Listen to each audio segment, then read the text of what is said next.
Seja bem-vindo. Meu nome é Anubis e desde já serei seu anfitrião nessa história. Essa é a lenda do carroceiro fantasma, uma lenda urbana brasileira.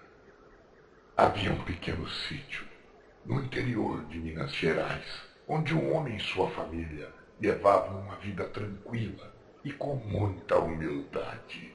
Era uma pequena família de agricultores, um casal que tinha 2 filhos, sendo estes 2 meninos em idade média de 7 anos. A família começou a ter problemas com os capatazes de uma fazenda que rodeava as extremidades desse pequeno sítio. E tudo começou porque aparentemente o proprietário da fazenda fez uma descoberta muito interessante. Havia ouro no sítio de seu vizinho e o fazendeiro só precisava de um meio para pôr as mãos no ouro. Inicialmente, ele pediu a seus capatazes que aos poucos fossem mudando a cerca que dividia as terras de forma que fosse diminuindo a área que pertencia à família de agricultores. Mas nada disso foi o suficiente, pois o grande fazendeiro precisava de alcance completo no local onde havia ouro e procurou a família de agricultores para conversar. O fazendeiro propôs aos agricultores que lhes vendesse aquela terra. Não se sabe a oferta, mas muitos dizem que o valor era bom, mas certamente bem menor do que uma terra que minar ouro poderia valer. A oferta foi recusada, pois o pai de família, que era agricultor, gostava muito de sua terra e tinha planos para ela, e não era garimpar, pois ele nem sabia que havia ouro por ali. Ele cultivava milho em uma pequena área, enquanto a outra parte do sítio servia para a plantação de cana. Todas as manhãs seguia com uma carroça de boi até essas áreas para cuidar de sua plantação. Juntamente com ele iam os filhos pequenos e a esposa, que auxiliavam o homem em seu trabalho. O fazendeiro chegou a fazer muitas propostas e também continuou avançando a divisa do agricultor. Irritado com a recusa de sempre por parte de seu vizinho, o fazendeiro resolveu avançar a cerca da divisa com mais frequência. E foi então que a família de agricultores perceberam.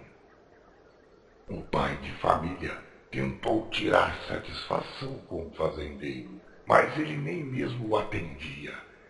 Era tudo em vão. Decidido, o agricultor resolveu voltar as divisas da cerca em seus devidos lugares. E isso irritou ainda mais o fazendeiro.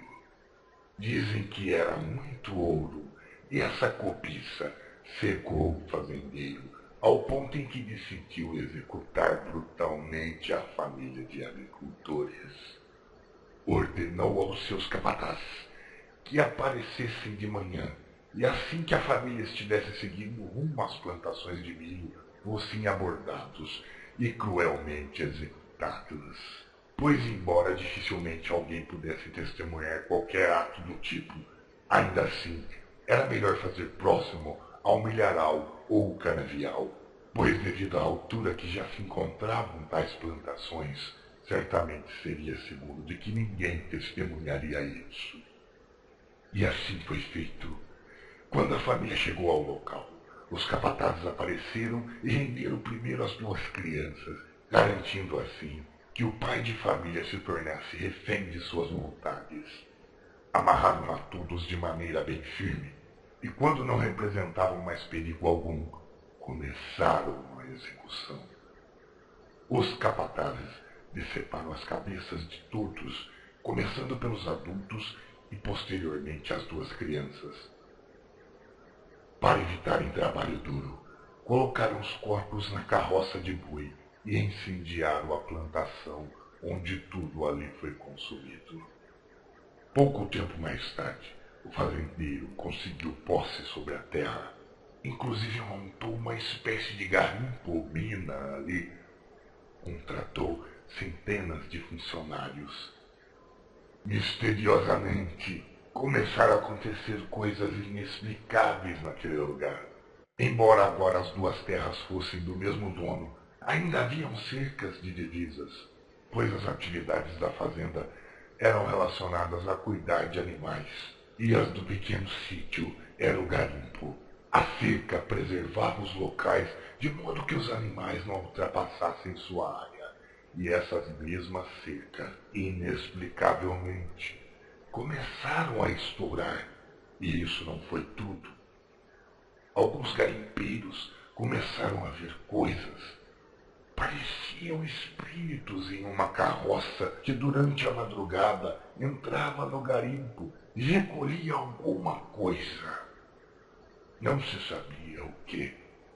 Assustados, muitos garimpeiros deixaram o lugar. Novos homens vinham, mas a maioria desistiam de trabalhar para o fazendeiro quando viam essas coisas. E foi então que, além da conversa a respeito de fantasmas, que já estava irritando o fazendeiro, notou-se que o ouro diminuiu. Mas o fazendeiro não acreditava em fantasmas. Ele pensava que os garimpeiros estavam criando tal história para roubarem o seu precioso ouro. E foi então que o fazendeiro resolveu passar a noite no local. Já era madrugada quando o vento começou a soprar repentinamente. E do início até o final da estrada da terra que levava até o garimpo, podia-se ver uma luz. De início, o fazendeiro não temeu, mas conforme a luz se aproximava, ficava mais claro de que se tratava dos espíritos da família que foi assassinada e que estava conduzindo uma carroça de bois. Imóvel, o fazendeiro acompanhou tudo com seus olhos. Viu quando os espíritos chegaram e entraram no garimpo. Parecia que os espíritos ignoravam a presença do fazendeiro. Mas quando terminaram de recolher todo o ouro, passaram pelo fazendeiro, de maneira que olharam para ele. E nesse momento, um grito estranho parecia surgir dos ventos. Podia ser ouvido em toda a redondeza, inclusive em outras fazendas. Com muito medo, o fazendeiro entrou em desespero. E o melhor a fazer foi correr para sua fazenda desesperadamente. Dizem que esse homem ficou louco. Aquele que antes era um calculista e frio sanguinário, agora era um pobre diabo que não mais dizia coisa com coisa. E não demorou muitos meses até que ele se matou. Pendurou uma corda em uma árvore muito alta próxima à sua casa e se enforcou. Dizem que hoje em dia, tais terras, que antes eram de família de agricultores, continuam abandonadas. Vários fazendeiros se tornaram proprietários dessas terras com o passar dos tempos, mas todos viram os espíritos assombrarem as terras durante as noites, e quem via isso logo se desfazia das terras, que hoje não tem ouro e nem menos produz frutos. Se você gosta de histórias de terror e lendas urbanas, não deixe de assinar o nosso canal. Ou prefere correr o risco de uma visita inesperada por essa noite, hein?